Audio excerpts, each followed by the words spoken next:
Hey y'all, welcome back to Prepping the Truth. Welcome to today's video. I hope everyone is having a wonderful day.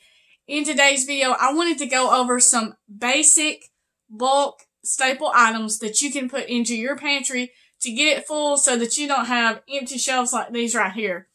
And I've had a lot of people that are new to prepping ask me, what do I prep and then how much do I prep? I mean, that's one of the biggest questions that we get as preppers here on YouTube is, what do I prep and how much of it? Well, what you prep depends on what you eat, okay? Number one rule to prepping when it comes to food, do not spend your money on something that you do not eat. Do not buy food and put it out there so that it can sit on the shelf to look at, because there's going to come a time that you're going to have to take it off of the shelf and actually eat it. So do not buy something that you do not eat, because it's just going to be sitting there collecting dust on your shelf and you're going to be hungry.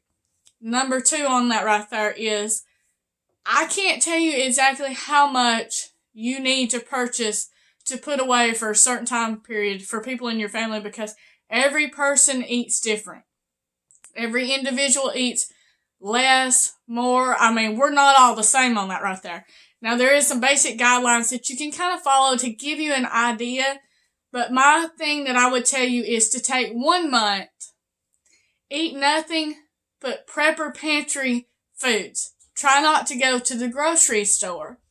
Keep a log of that and see how much you eat of all of these items per person in your household. And that can give you a general idea of how much you will need over 6 months or over a year. That is the best way to figure that out. Okay, what I'm going to share with you is some basic guidelines that you can kind of find on the internet. All of them varies. Everybody's kind of different on it, on some bulk staples that you can put in your pantry and stock away and have. Now, these are like long-term stuff. One thing is water, and it is recommended to have 1 gallon per person per day on water. Now, if you're in a hotter area and you're going to be outside working more, you're going to need more than that to keep yourself hydrated. If you're in an area such as where we are in Alabama and you're out during the day in high heat, high humidity, you're going to sweat more and it's going to use more of your fluid. So you're going to need more water than an average person that is sitting inside in a cooler area. But that is a guideline that is recommended, 1 gallon per person per day. Wheat, and it's recommended 1 adult per year, 240 pounds. Now, like I said, this can all vary. It can all be different depending on how much of it you eat and things like that. So this is just guidelines. You know, your wheat can be used for bread, for biscuits, for pasta, for all of that stuff. So if you don't have tons of noodles put up, which there's a shortage right now and it's hard to get right now, you can put up your wheat and have it long-term storage. You can make your own pastas. You can make your own bread and things like that. Powdered milk per person per year, it says 75 pounds. So that kind of gives you a general idea. And if you want to, you can break this down into a 3 month, a 6 month, or a 1 year if you wanted to do it like that. But like I said, the best way to actually see what your specific family needs is to go through a 1 month pantry challenge and just use things out of that pantry like that. Keep a log of that and see how much, and then go from there. Corn, and I'm guessing this is dried corn that can be ground into like cornmeal or something like that for tortillas, cornbread, or anything like that. It says 240 pounds. Salt, and now this is a lot of salt to actually consume per person per year, which is 5 pounds is what it says.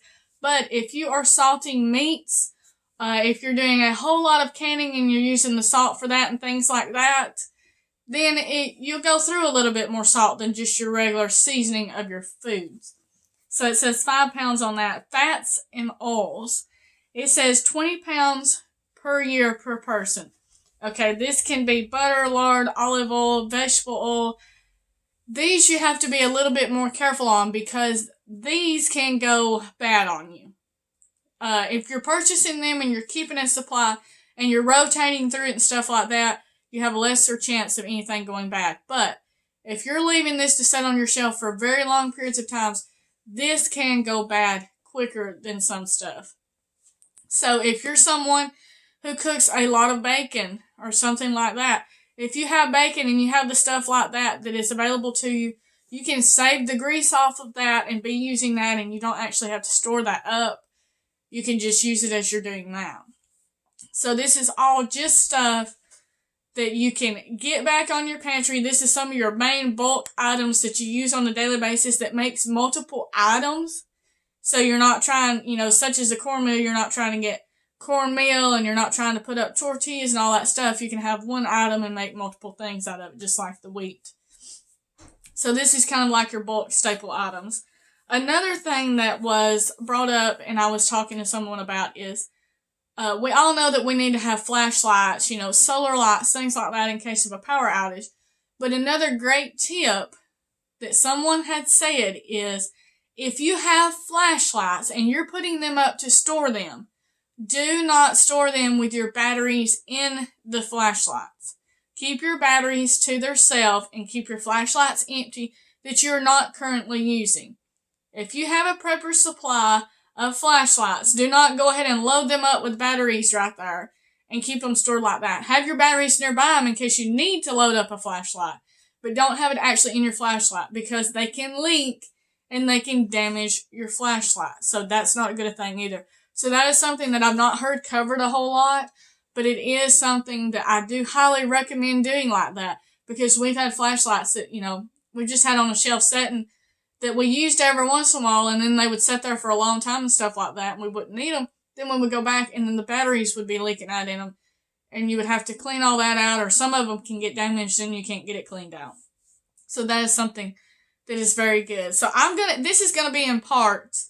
I'm gonna cover a bunch of different stuff on the amounts of stuff that I recommend having put away, so that it can kind of give you a general idea, but I'm going to go in sections as I do it, because if not, this could be like an hour, 2 hour long video. So I'm going to do it in videos where you can watch it and then you can go on and do something else if you need to, and then you can come back to the next one. So I hope you found this video helpful. If you have any more suggestions or ideas, leave them in the comments down below so that we can all share the information so that we can all be as prepared as possible for something that happens. Thank you so much for watching this video. God bless you, and I will see you in the next one.